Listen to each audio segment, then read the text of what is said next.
پاکستان ایک آزاد خود مختار ملک ہے، وہ کسی دوسرے ملک کے خلاف اپنی سرزمین کو استعمال کرنے کی اجازت کیسے دے سکتا ہے؟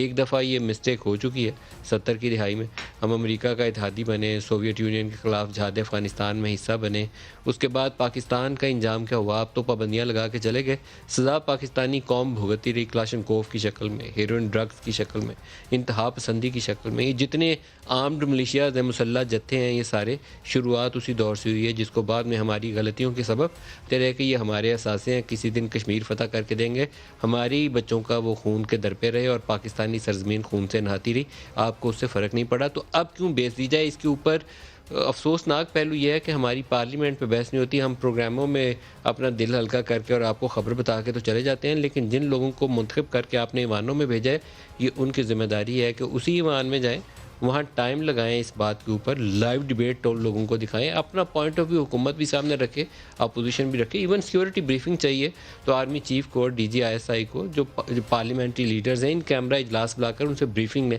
پتہ چلے کہ صورتحال کیا ہے. اپنا دفاع اور اپنے لوگوں کا تحفظ وہ مقدم ہے، کوئی اور چیز اس سے زیادہ عزیز ہی نہیں ہو سکتی.